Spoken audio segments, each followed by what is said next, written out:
Okay, so we're recording now. So I'm here to give an update on Skelly Cam and the proof of concept of the sort of 2.0 architecture. And I got Philip and Aaron on the call so they can interrupt me whenever they need to. But starting at the beginning, long story short, we got a system set up that we've got now this installer produced that is a Electron app that builds a React front end and bundles a Python Unicorn Fast API server backend, and you just do the regular old thing. 500 megabytes, pretty big. That's the Electron aspect of it. We can figure out that later, but it's fine. Whatever. Like we can worry about shaving off that stuff at the end. This should presumably work, but in order to make my life a little bit easier, I'm gonna go over here and go to app. Yep, there. And then right click, open in terminal, and just run it from the terminal just because it captures some useful outputs. But okay, how are we doing? Everybody seems roughly happy. So it's capturing most of the logs, and it starts and then it launches the SkellyCam server exe that connects to the cameras, and then presumably I can hit detect cameras and it will detect my singular camera. This part is still very no detected. Oh, am I connected to something else? Oh, I'm connected to OBS. That's fine. I don't really feel like dealing with that right now. So just trust me. It works, and then this record button will throw an error at this point. But this also works. Nothing shows up on the front end, but it does show up back here. This little logs thing captures the logs coming off of the Python server. At the moment, it's only capturing the main process stuff. I did some kind of a thing that was capturing the sub-process logs at some point, and it stopped working. It's kind of a, there's a queue and you send them through the WebSocket and blah blah blah. Like it's similar to something we've done in previous iterations, Philip. And this is also one of these sort of unsung hero parts, if we are lucky. So I got over here my task manager, and I look up SkellyCam, and so we've got a bunch of these running. I don't understand how Windows tasks work. So this is the main process, and this is the backend process, and theoretically, if I shut it down, they should all go away, but this part has been questionable. Okay, cool. That has mostly been working, and except one time I left it running overnight just to see how it fared, and it fared okay, but then when I woke up the next day and shut it down, it left behind zombies. So, that's figuring out what's going on there is, I guess, part of the task space. So let's see so that's exciting and neat, and very proof of concept. Like the app itself is it's barely functional. Like it will connect to all available cameras with default settings and record from them to the default location, and if anything goes wrong, you have to shut it down and restart it. And some of those processes are slow and don't give any updates, and like the camera connection part is about twice as long as it needs to take because we connect twice, and there's ways I think to get around that. But in general, I think that this general pipeline is pretty solid. Stars of the show are Nuitka, which is the method that I'm using now to build the Python executable. So this is on the Jon development branch of SkellyCam. And at the top of that README, I added some special instructions. So the Python side of things, we're using UV for the dependency and virtual environment. And yeah, there's some, so currently everything is still very Windows only, not because for any interesting reasons, just because I haven't really worked on building to other OSs. There's no reason to believe it should be difficult, but you never know. And I guess this isn't, I put it down here. Yeah, so the Python installer uses Nuitka, which is this neat bundling program. We've been using PyApp, but it kind of has that like strange bootloader approach. This is more similar to a PyInstaller type of thing, where it produces just a single bundled executable. But PyInstaller has I've had issues with it from day one. And even when I got it working, it was very like virus scanners really don't like PyInstaller executables because apparently it became quite popular, a quite popular source of building Trojans and stuff like that. So this one works quite well. It takes a very long time to generate. Its approach is kind of wild. Like it converts the Python code into like equivalent C code and then optimizes on that a couple of times and then creates a bundled executable that is effectively like the C code version of the Python code that you were trying to write. So it takes a very long time to bundle, like up to like an hour. But the thing that produces is it starts up quite quickly, and it's just a single executable. I don't have any reason to know or think that it would run like faster than regular Python, but I don't know. Maybe it's somewhere in the guts that would say that, who knows. The way that you build it, at the moment, we just have, so in this installers folder at the top level of SkellyCam, we have Nuitka scripts, and then we have one for Linux, Mac, and then Windows. And again, the Windows is currently the only one that I've tried anything with. So I guess Philip, first request is just like run this Mac command on your computer and see how it happens. There's a little bit of stuff here about like port audio. This is mostly to do with the audio recording functionality that I added to SkellyCam recently. It's like, so Clang, port audio, something like that. You don't need to do it for Windows. You do need to do it for Unix systems. I don't know much more than that. There's also this SkellyCam Nuitka config.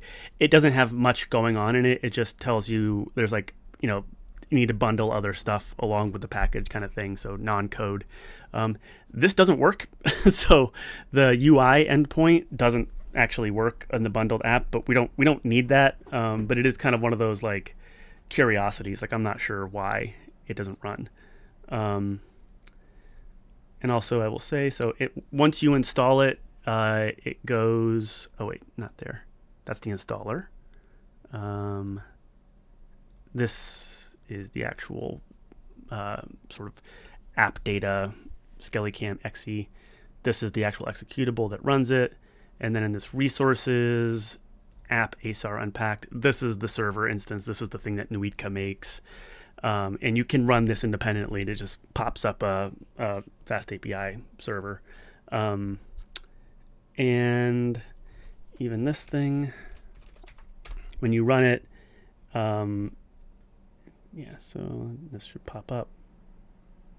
Yeah. If you go to HPP localhost 8006, you will see this Swagger docs from FastAPI Unicorn that shows all of the endpoints. So you can actually you can control what's going on at the front end either from the front end or through this. Just like you can just send these sort of commands directly to it, including, I think, this shutdown thing should just make it go away. Maybe. Maybe not. Okay. Yeah. So, okay. Questions so far? Next, I'm going to go into like a little more of the nitty gritty of how to build it and sort of what the parts are. But everything making rough sense so far? Mm-hmm. Cool. Okay, so yeah, so basically to build it, so in the repo itself, the main repository is like Python specific stuff. There is this Docker file, which I don't think this does anything useful, but kind of like the outdoor, like the root of the repo is like Python stuff, and that SkellyCam is like the main package of all of that, and that has everything you need to run the backend. And then SkellyCam UI, if you go in there, this is where all of the user interface stuff goes, and this is where all the React goes and all the Electron goes. And this package.json is kind of this is the equivalent of like the pyproject.toml, but for NPM stuff. We almost certainly have way more dependencies on here than we need. Some of these can probably go away, but I'm not sure which ones. So that's like another thing to sort of potentially look into. Yeah, so this builds, and then so the src folder here, source folder, this is where all of the React app lives. We are a TypeScript family around here. So we use like the TSX instead of JSX and .ts instead of .js and stuff like that. And we can talk about this in much more detail in the future, but there's kind of a, there's a lot going on here too. So there's like this WebSocket provider that handles the WebSocket connection, the camera provider which handles the camera stuff, and then this app state which uses Redux Toolkit to handle global state stuff. So like things like what are the available cameras and stuff like that. Just kind of you set that here and then it's available automatically everywhere, and there's all sorts of optimizations going on there. So yeah, and then so there's basically there's three main parts of this, right? There's the Python backend, there's the React front end, and then there's the Electron app that sort of runs everything together. We worked with Tori for a little bit, and I do think that Tori might be like a better option in the long run, for all sorts of reasons, not the least of which being that package size thing. So the SkellyCam server executable wants to be inside of the SkellyCam UI. This winds up being, I think, 90 megabytes. So, the remaining 400 megabytes are all Electron, and about 300 of those are going to be Chromium. So, with a Tori-based installer, I think we could probably get that probably closer to like 100 megabytes sort of total, which would be nice. But also 500 megabytes. We've all like the actual installer is like 183, so that's not, we can live with that. People can live with that, and if they can't, then they probably wouldn't be able to record videos anyway. So it's also one of those things where like I got pretty far with Tori, but I also ran into some significant walls. And with this case, I also ran into a bunch of walls, but I was able to get through them with a combination of like Googling and careful thought, and very importantly, DeepSeek, specifically DeepSeek. I did use, standard SkellyBot GPT-4o a lot, but I found that in the end, DeepSeek with the reasoning mode turned on and the web search turned on, and or like, files kind of copy pasted in there, was really essential to being able to like get past some of the like the more inscrutable bugs and kind of like the little like the life cycle stuff and the shutdown stuff. And that's one of those things where both like it's good that we have such a thing as DeepSeek. I'll be building SkellyBot will have DeepSeek in it in the relatively near future. They actually just opened up their API so we can pay into it, but that's a longer story. But it's one of those things too where it's like, it's unclear to me if it would have been as effective at solving Tori based bugs and errors and little sort of confusing problems, because just Electron is such a dominant Electron and React are just so dominant in terms of like use case and like volume of users that the nature of AI means that the quality of their help will be coupled to the volume of text that they've seen about it on the internet, and that's magnified by DeepSeek sort of like web search capacity, because it's also scraping for like Stack Exchange and stuff like that. So that's kind of, so I think that we can probably think about this as sort of like Electron is sort of not ideal in the broad sense, but it is it's good enough for every professional sort of like every global scale software developer.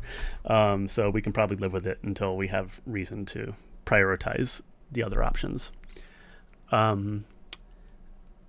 And yeah, so there's also a VT, I guess they call it, thing going on here. I really don't understand what's happening in this. A lot of this is like auto-generated. This is actually for Skelly subs, so I don't even know what that's going on in there. There's a lot going on in here. I understand maybe about 50% of what's going on in all these config files. But yeah, so inside of the SkellyCam UI folder, the source folder is here. This Electron folder is what handles the Electron build. And specifically this main index. This is the thing that kind of like launches the app. And as such is the thing that is sort of like behind the scenes, like running like the main show.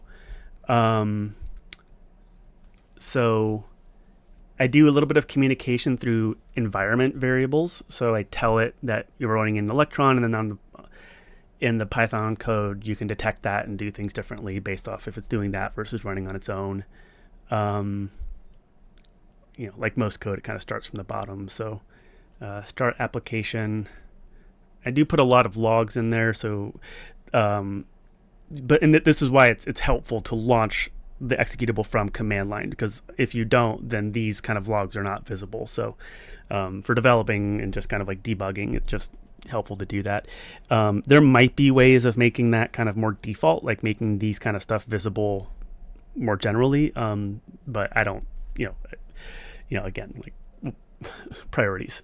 So start application. There's some some logging. IPC management, we don't really do much with this. We could, but we handle our inter-process communication by WebSocket. So we just, there might have been a way to handle that through IPC between the renderer process or the main process and the Python, whatever. I'm not quite sure.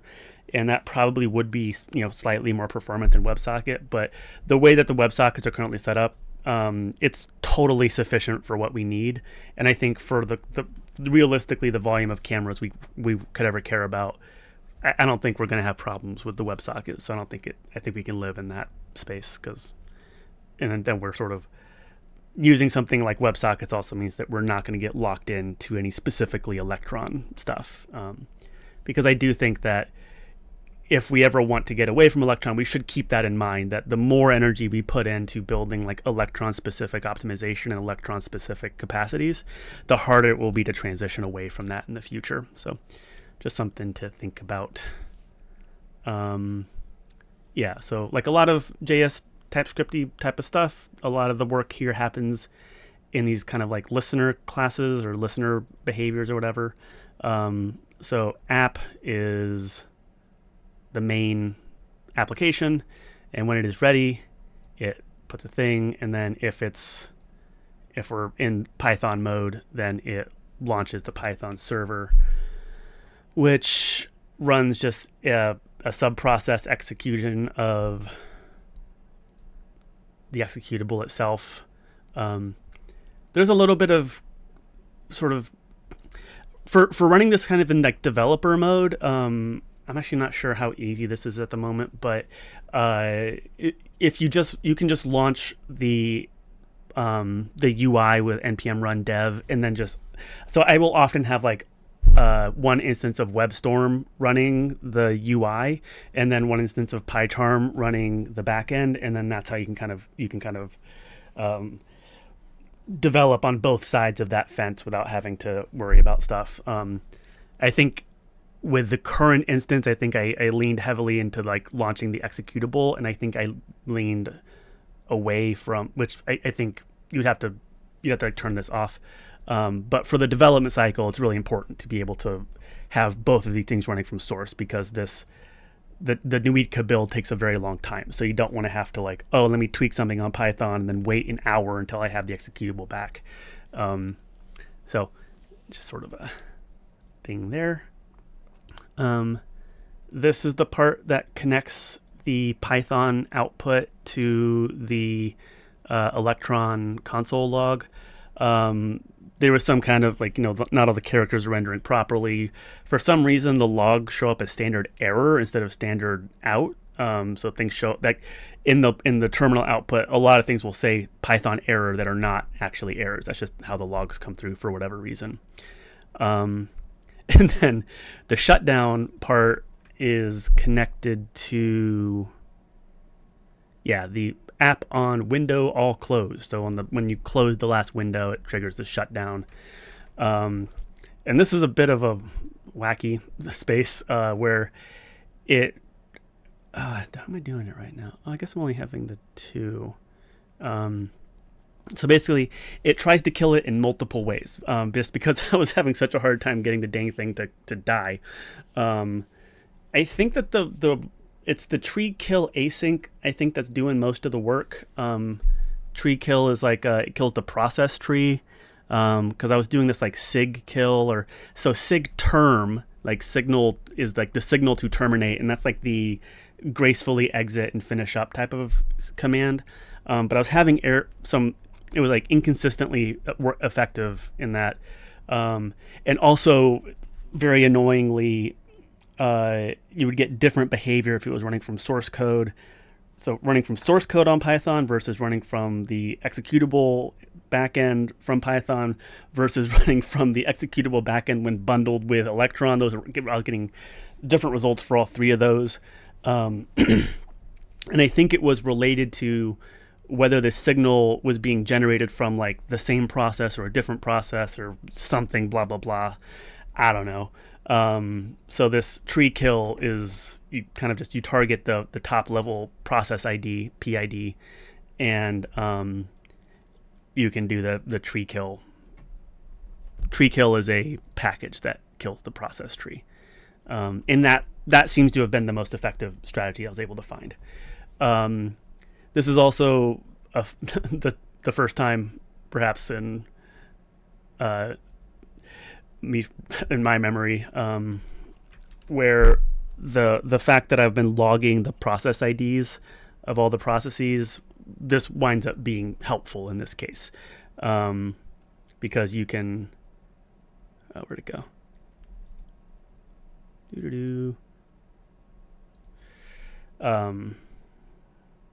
Can I do this actually? SkellyCam. Hey, look at that guy. Now will this show up? Come on, buddy. Yeah, nice. So I think we can. There's some order of operation stuff we can do that would make this startup happen faster. And when it does start up, it should receive all the logs that happened before it started up. But again, it only happens in the main process. And this PID right here does correspond, in theory, to this one there. So P 37360, 37360. Oop, where'd you go? 37360. So that's the top level. And then these other ones are, I don't really know what they're doing. But when you detect, it's not going to happen because it's, yeah. Wait, why? Why does it, how does it, who's it connecting to? Do I have other cameras attached right now? I don't know. But it'll spawn like extra stuff because the cameras run in multi-processes and things like that. I'm confused. I don't know what it's connecting to because I'm pretty sure my only camera is blocked. But yeah, I think that ultimately I would love to. So there is this thing here that does available cameras. This is just the cameras that can be seen from like the media devices API, like the browser-based media devices API. I have not found a good, effective way to determine which of these are actually available. So this is a real camera that we can connect to. This is like it's a cam link. It's like a sort of like I can attach like an HDMI from a standard like a lens camera, and it connects as if it was a webcam. But OpenCV doesn't use this. Then this is a virtual camera and it sees it as a real camera. So currently, like the command that gets sent to the back when you click this button is detect connect, which says basically find all of the available cameras and then connect to them. So that process of find all the available cameras is the old school like for loop from 0 to 20, and then just kind of like tries to build a CV2 video capture object based off the port, and then tries to pull an image from it. And I have some kind of like screwy logic that like, because it will connect to these, CV2 will connect to these ports, but it won't be able to pull an image from them, or it will pull an image, but it'll be like super slow, or it'll be pull an image, or in this case, it'll be the same image over and over again. So I have some like screwy logic there. But then once it does, like the nature of the architecture in the backend right now is that there's not an easy way to do that check inside of the camera group. So it kind of happens up top, and then you say, okay, you have this many cameras available, and then it runs the camera group, which runs kind of a similar process of connection and stuff like that. So a lot of the delay that happens when you click this button is from the fact that we're connecting to the cam, we're connecting, checking, and deconnecting to the from the cameras twice, and we could be doing that only once. And there's the things that would need to change for that not to happen is a longer conversation, but just FYI, like when you start using this, it'll be like annoyingly long to connect, and that is something that is both something I'm aware of and also something that like is fixable, just hasn't, not the top of the priority list quite yet. Other than that, there's some obvious UI stuff that needs to happen. Like you need to be able to control the camera settings, which would not be too hard, but it needs to be done. The things like the recording name needs to be changed. There needs to be some indication of like where the recordings are going to, maybe some like directory view type of thing. Just a lot of stuff that could be. We want to get fixing the logs from all the angles. Something I really want to do would be like, having more buttons here of like, which log level do you want to see, and sort of turning off like the debug if you don't care about that. It'd also be super cool to like have this log thing kind of be able to split. So you could split it between like main process and sub processes, or main process and camera group, and kind of like have multiple logs running. And there's also the ability to kind of like swap views. So this would normally be like a camera grid. And it's, React is pretty well set up to like, this is basically a view box, and we can swap that out with different view components. View like VIEW, not VUE. So we could do things like the Python GUIs that Aaron's been playing with. However, this also may get to the place like, so traditionally SkellyCam was kind of like the first proof of concept and proving ground for the GUI solutions. And then once we started getting into sort of like, I want more complex behaviors, we kind of just like pull that over to free mocap land and let SkellyCam be like a simple beast that does only cameras. But yeah, and so the recordings just by default, so I'll say it just to say it out loud, go to your home folder, your user folder, or whatever it is, slash Skelly data slash recordings, and then the recording folder is just defined as the year, month, day, hour, minute, second that you push the recording button. And it has a folder inside of it called synchronized videos, and it saves the videos along with the timestamps, some like metadata about the recording, and at this point by default, audio recording from whatever your default microphone is. That's configurable, but not. There's no button except to turn it off at this point. But in my experience, it does a pretty decent job, but I haven't really pressed on it too hard. Yeah. Okay. That's the crash course. That's the high level crash course of the things that are going on here. No testing to speak of at this point. If there is tests in here, they are obsolete. They probably don't even run. This is just from an older iteration. There's some diagnostics in here that are probably of varying levels of broken, but they might be useful in various ways. This is the device detection. This is the part that sort of gets called from the top and then recreated kind of below the scenes. And I'll say this is probably a deeper layer than should be said out loud, but I'll say it because Philip would get it. The main thing getting in the way of being able to like do that detection like in the camera group is the fact that at the moment the camera group kind of generates all of its shared memory objects at the start, and then it doesn't really have a mechanism for like altering those once they're running. It just sort of, if you need to change them, it just like restarts the whole camera group. It's not hard to imagine changing that up so that it can basically like create itself and then accept the shared memory names is that it needs to create for its operation. And if we had that, then we could do a lot.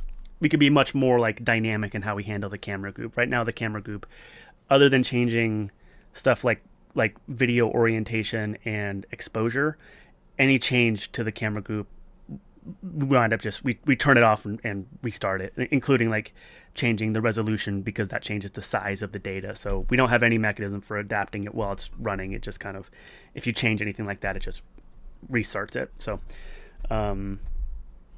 yeah. Okay, that's my crash course on SkellyCam 2.0 question mark. Any thoughts, feelings, emotional outbursts to share on that? Nothing for me. Cool. Philip?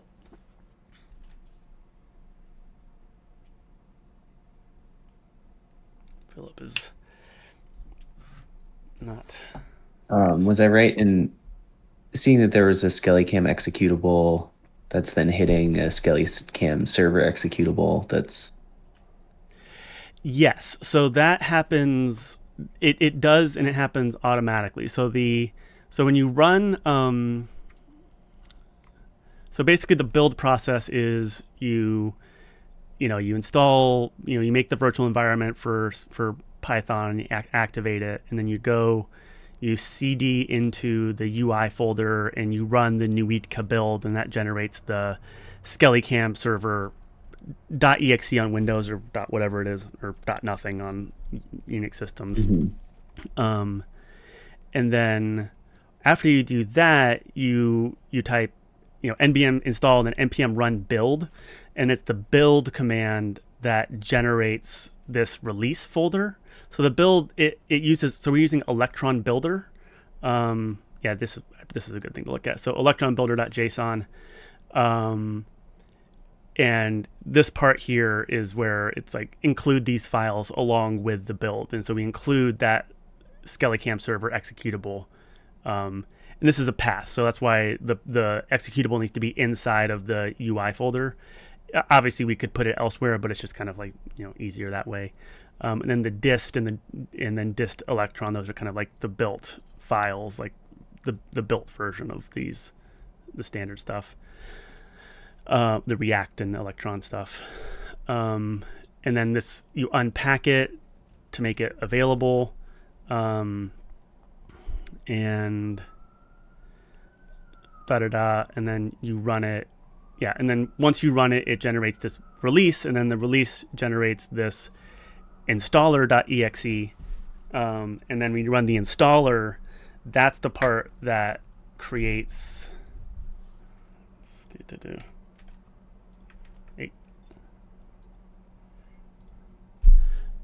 in the sort of on Windows, it's in your app data local folder, and Mac could be in your applications folder or something. I'm actually not sure what the result would be on Mac, but so this SkellyCam exe, this is the Electron app. This is the main one, and then this resources file, app ASR unpacked. And this in here is an example of like the bot really doing a lot of work in terms of like what the hell is an app ASR, and the app ASR unpacked, and it's bundled but it's not starting properly, and blah blah blah. So it's like, oh, so you do this and you unpack it into this location, and then you launch this from, or rather the Electron build, the Electron main index ts.ts. When it launches the Python executable, it launches it from the first place it looks is in that app.asr.unpacked. And so, and this path is relative to this folder. So, resources folder. So resources in this app, this ASAR is kind of like, it's like a zip file like object. I don't quite understand what's going on in there, but it's where a lot of the guts of it are. And so this is everything that you indicate should be bundled. Where does that happen? Oh, in the Electron builder. So these files, among other things, are bundled in this app.asar, and then you specifically tell it to unpack the server executable, and then this is what gets hit. This is what gets launched when you get to this Python server.start portion of the Electron startup script. Okay. So, yeah. So, yeah. So, so a lot of things happen automatically, but they're often, the majority of those are things that you can kind of like, you can do them manually, and you can mostly sort of like mix and match, like the put some asterisks on this, but like for the most part, the React front end can't tell if it's talking to the executable version, the executable version, the bundle executable version, or the source code version of the Python backend, because it's just making commands, and it's sending HTTP requests to localhost 8006 and making a WebSocket connection to WS localhost 8006 SkellyCam / WebSocket connect, or whatever the hell it is. So that's that's important for the development cycle. So when you start writing code for this type of thing, it's important to kind of understand how to do it in a way where your dev cycle is sort of like workable, and then also making sure that you're doing it in such a way that when you do build it, it still works, because it's it's one of these things where, like, if you mix up a couple, at this point I think most things are going to be relatively safe, but there's some stuff where, like, and I certainly experienced this, where like working on it in one of those forums just doesn't transfer to a different one of those forums, because some such thing or another just like doesn't connect properly. And we probably will. No, actually, no. I think npm run dev. I think that does still launch the Skelly. We'll have to change something, and we'll have to change some stuff in here to make sure that there's still like a viable dev mode. I think currently it is too tightly coupled to the server executable to be sort of friendly. And also this is also clearly Windows only, because I'm not even specifying the the path or anything like that intelligently. So it's kind of a like anytime you see .exe, I have made it Windows only, and we want to make sure to make it broadly compatible. And I'm pretty sure that there's nothing too difficult there, other than whatever headbanging needs to happen to make the Nuitka run on Mac. But I have reason to believe that this would just work, but I haven't tested it yet. And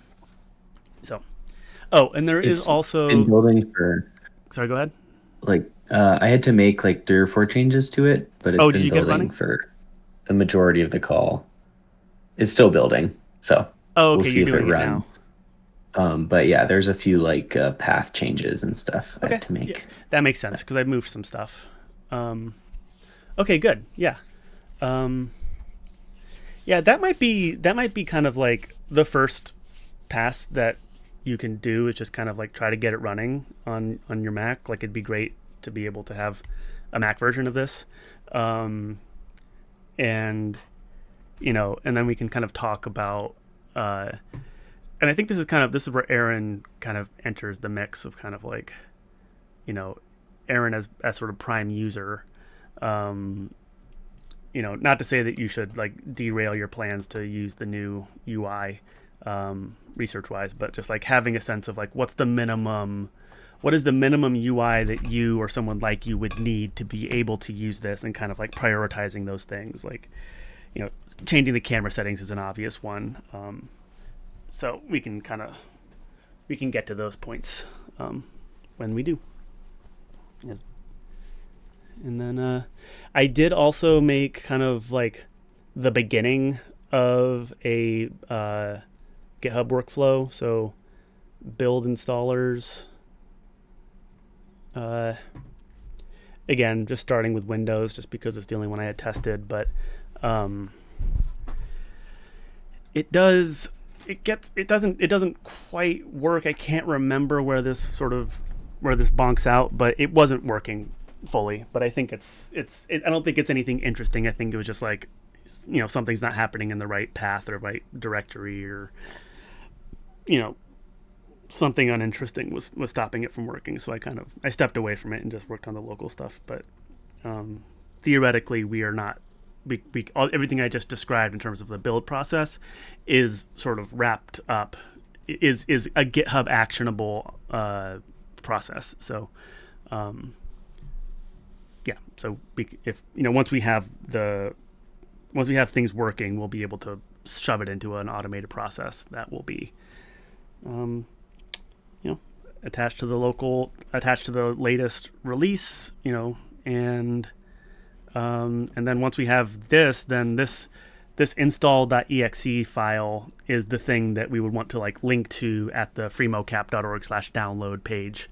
And then, assuming that people are on the OS dependent, obviously, but people should be able to just kind of like be in that happy, like double click install the dang thing space before too long. And there's nothing obvious that would make, once we get into like FreeMocap proper, like there might be some extra binaries you want to include, like things like the media pipe model that kind of it downloads itself the first time you run it, but we might want to include that here.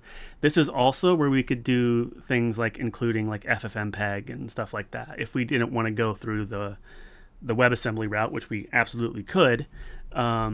This place here is where we can sort of bundle binaries and handle things that way.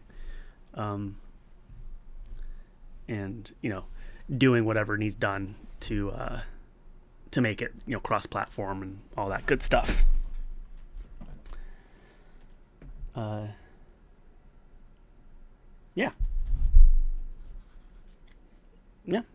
do we feel about that? Seems good. Yeah, I'm pretty happy with it. I'm pretty proud of it. It was a lot of fucking work.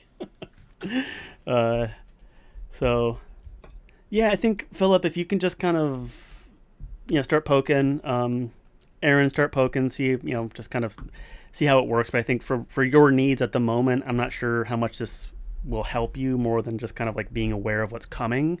And also you can like, tapping into your kind of like first user mentality of, what the priorities are in terms of the interface. But obviously kind of want both of you kind of like learning how stuff works here. But I think this is much closer to kind of like Philip's core interests. Because there's just a lot of stuff here that I think, Philip, that you are like certainly capable of, but it would be like new to you because because it's new. And it touches a lot of stuff. Yeah. Oh, also in the time we have left, the front end uses React